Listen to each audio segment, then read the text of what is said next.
ક્યારે ક્યાં સમાજમાં, ક્યારે ક્યાં જીવમાં, ક્યારે ક્યાં શરીરમાં કઈ દિવ્ય ચેતના આવીને વસી જાય એ ખબર ન પડે.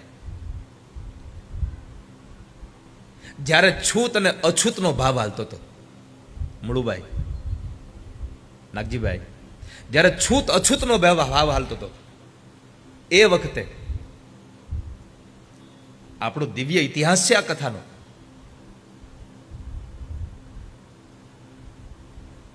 કે સોરિયા ભરવાડ નામના એક ભરવાડની સાથે ગામના એક વાલ્મીકી સમાજનો એક દીકરો હીરો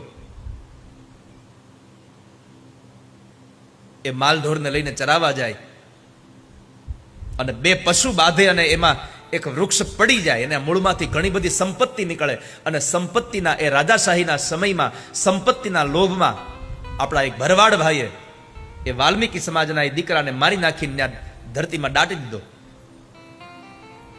અને હાંજે દીકરો ઘરે ના આવ્યો તો માં ગોતવા નીકળી તો જમીનમાંથી બોલ્યો, માં હું અહીંયા સંતાયો છું, મને અહીંયા દાટ્યો છે, મને મારી નાખ્યો છે સંપત્તિના લોભમાં.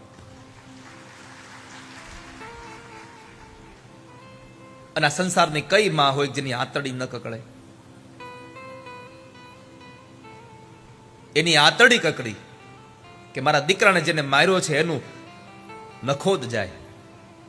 અને પછી જેને માર્યો એના શરીરમાં રોગ લાગુ પડ્યા, વંશની વૃદ્ધિ થતી બંધ થઈ.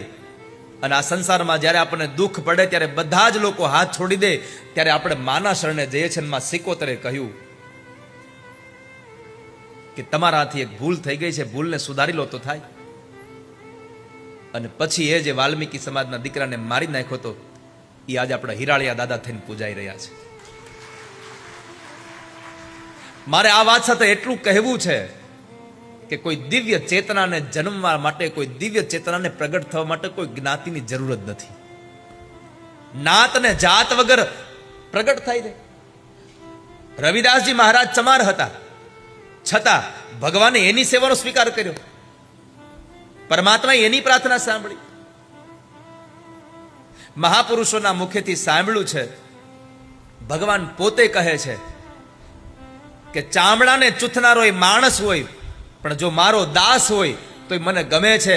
વેદને વાંચવાનો અધિકાર મળ્યો, જો એ માણસ પવિત્ર ન હોય તો બ્રાહ્મણ મને નથી ગમતો. આ સંસારમાં જેની ભાવના સારી છે એ મને ગમે છે.